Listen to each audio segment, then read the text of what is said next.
तरह के डर होता है जो ख़वातीन बोल नहीं पाती हैं, अपनी आवाज़ नहीं उठा पाती हैं। फिर बदनामी का डर होता है, फिर वो ही मुतासरा जो ख़वातीन होती हैं, बल्कि उनको ही करैक्टरलेस समझा जाता है, बजाय इसके कि उनका साथ दिया जाए, उनके साथ खड़ा हुआ जाए। और क्लास फेलो है, इसकी ये सूरत हाल है पढ़ाई में, तो इसका CGPA अच्छा कैसे हो गया? ये वाला काफ़ी हद तक ये क्लास में चीज़ें पता होती हैं स्टूडेंट। यूनिवर्सिटियों के अंदर आपको हैरत होगी कि जो एक प्रोफेसर होता है वो उसका इतना अख्तियार है कि उसके सामने कोई मेल स्टूडेंट भी उठ के सवाल नहीं कर सकता। बताइएगा कि कुछ लोग सोशल मीडिया पर ये भी लिख रहे थे कि खवातीन जो हैं वो डर क्यों जाती हैं, और अगर उनको ये कहा जाए कि आपको A ग्रेड दे देंगे तो फिर उस पर वो मान क्यों जाती है, अगर मान जाती हैं तो फिर ये उन्हीं की गलती है। ख़वातीन के अलावा अगर मेल स्टूडेंट, फीमेल और मेल स्टूडेंट दोनों की बात की जाए तो यूनिवर्सिटियों के अंदर आपको हैरत होगी कि जो एक प्रोफेसर होता है वो उसका इतना अख्तियार है कि उसके सामने कोई मेल स्टूडेंट भी उठ के सवाल नहीं कर सकता। अगर कोई सवाल करता है, कोई टीचर के वो जवाब टीचर के जहन में नहीं आ रहा उस वक्त, तो टीचर इस चीज़ को इंसल्ट महसूस करता है और उसका CGPA जो है वो खतरे में पड़ जाता है। अच्छा। ये तो मेल स्टूडेंट की नौबत है। बाकी जो फीमेल स्टूडेंट हैं वो पहले ही घरेलू दबाव का बहुत ज़्यादा शिकार होती हैं। घरेलू दबाव उनका जो उनको बड़ी मुश्किल से उनकी फीसेस पे होती हैं और उनको भेजा जाता है यूनिवर्सिटी तक, और फिर उनको इस चीज़ का भी डर रहता है कि हमारे यहाँ ज़्यादातर ऐसे होता है कि ख़वातीन को सड़कें, आपने भी यही सुना होगा कि बाहर सड़कें महफूज नहीं है तो घरों में बैठ जाओ। इसी तरह तालीमी इदारों में ये सब कुछ हो रहा है तो ख़वातीन घरों में बैठ जाए, तो वो इसलिए भी नहीं बताती हैं कि हमें घरों में घर वाले वापस बुला लेंगे। हाँ जी, घर वाले वापस बुला लेंगे। फिर उनको अगर फेल हो जाने का डर होता है तो फिर अगले सेमेस्टर की फीस कौन देगा? शायद ना दे दी जाए, शायद हमें वापस बुला लिया जाए। तो इस तरह के डर होता है जो ख़वातीन बोल नहीं पाती हैं, अपनी आवाज़ नहीं उठा पाती हैं। फिर बदनामी का डर होता है, फिर वो ही मुतासरा जो ख़वातीन होती हैं, बल्कि उनको ही करैक्टरलेस समझा जाता है, बजाय इसके कि उनका साथ दिया जाए, उनके साथ खड़ा हुआ जाए। और जो इस तरह के काम अब देखें आप घरों में ख़वातीन, अब बहुत सारी माँ बाप ऐसे हैं जिन्होंने अपनी बच्चियों को उसके बाद यूनिवर्सिटी नहीं जाने दिया। बिल्कुल सही। आप घरों में कैसे बिठा के रख सकते हैं? एटलीस्ट घरों से बाहर तो निकलना ही पड़ता है। आपको बीमारी की सूरत में बाहर जाना पड़ता है, आपको खुशी गमी में बाहर जाना पड़ता है, आपको तालीम के लिए बाहर तो आपने निकलना ही है।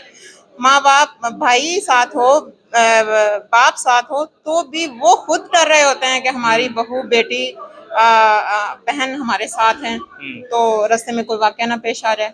थोड़ा सा अंधेरा होता है तो वो थोड़ा सा रास्ता सुनसान होता है तो वो खुद डर जाते हैं। तो इस तरह के इतने खतरनाक हालात हैं। और एक कुछ लोग ये कहते हैं कि वो म्यूचुअल अंडरस्टैंडिंग, आप देखें वहाँ पर स्टूडेंट्स हैं, ख़वातीन गई हैं, टीचर बड़ा है या स्टूडेंट बड़ा है, रहनुमा टीचर है या स्टूडेंट है। टीचर अगर स्टूडेंट कोई इक्का दुक्का अगर बहक गया है तो वो आपको कैसे बहका सकता है? वो एक टीचर को कैसे बहका सकता है? टीचर कैसे बहक गया?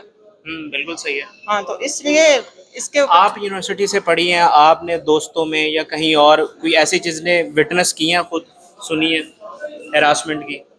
बहुत सारी जो लड़कियां होती हैं वो नहीं बताती हैं, लेकिन क्लासेस में हमें इतना पता होता है कि फलां स्टूडेंट क्लास में इतने अरसा आई नहीं, या उसको फलां ये चीज़ नहीं जो स्टूडेंट होते हैं उनको पता होता है कि हमारा जो क्लास फेलो है इसको क्या चीज़ आती है क्या नहीं आती है, कौन से प्रोफेसर क्या काम कर रहे हैं सबको पता होता है। स्टूडेंट्स को काफ़ी हद तक इन चीज़ों का ये तो ज़रूर पता होता है कि ये जो हमारा ग्रुप मेंबर है या जो मतलब कि क्लास फेलो है, इसकी ये सूरत हाल है पढ़ाई में, तो इसका CGPA अच्छा कैसे हो गया? ये वाला काफ़ी हद तक ये क्लास में चीज़ें पता होती हैं स्टूडेंट्स। ये चीज़ बता दें कि लड़कियां जो हैं अगर एक दफ़ा किसी के चुंगल में आ गई हैं तो फिर उसके साथ, उस प्रोफेसर के साथ या उस गैंग के साथ आगे से आगे फंसती किस तरह चली जाती है? वो आवाज़ क्यों नहीं उठाती, अपने दोस्तों को क्यों नहीं बताती, मीडिया पर क्यों नहीं आती? वो यही बताती तो इसलिए नहीं है जो हमने पहले 4-5 मिनट बात कर लिया कि गैरत वाला मामला और दबाव आ जाता है। जब वो एक बार दबाव आ जाता है, घर से भी बहुत ज़्यादा दबाव होता है, बजाय आप घर में जो ख़वातीन हैं, भले जो बच्चे हैं, उनके साथ फ्रेंडली माहौल होना चाहिए। उनको कोई भी नामुनासिब उनके साथ हरकत करे या उनके साथ कोई बदतमीज़ी करे, कोई गलत बात करे तो वो फ़ौरी घर आके बताएं। उनको किसी चीज़ का डर नहीं होना चाहिए कि मुझे यूनिवर्सिटी से छुड़वा लिया जाएगा या इस तरह।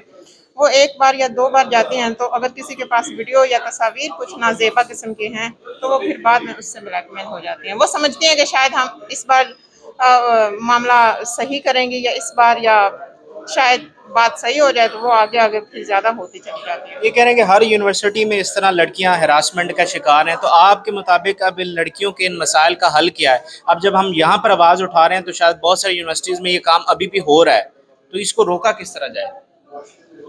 सबसे पहले तो जो इस तरह के काम करते हैं, जो मुलजमान होते हैं, मुजरमान होते हैं, उनको सजा दी जाए ताकि लड़कियों का हौसला बढ़े।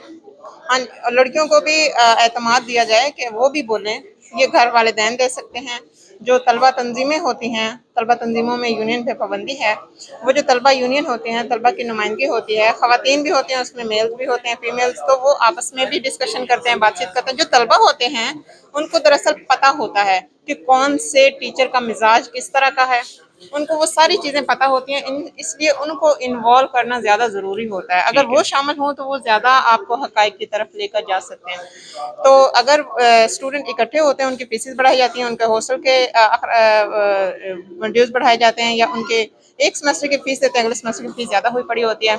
अगर उनके किराए ज़्यादा हैं, तो अगर तलबा ये करप्शन हो रही है या उनका सही तरह से कोई काम नहीं हो रहा है, यूनिवर्सिटी के अंदर इंतज़ामिया गलत कर रही है, तो वो उनकी आंखों के सामने हो रहा है। बिल्कुल सही है। वो रोक सकते हैं। हाँ, वो रोक क्या सकते हैं। वो इसके लिए जो भी सही तरीका होता है, कानूनी तरीका होता है, वो प्रोसीड कर हाँ सकते जी, हैं। बिल्कुल सही। बहुत बहुत शुक्रिया आपका, आपने गुफ्तगू सुनी और वो अपनी राय पेश कर रही हैं कि किस तरह से इस मामले को रोका जा सकता है या कम किया जा सकता है। आप भी अपनी राय से ज़रूर आगाह करें। इजाज़त जी, अल्लाह हाफ़िज़।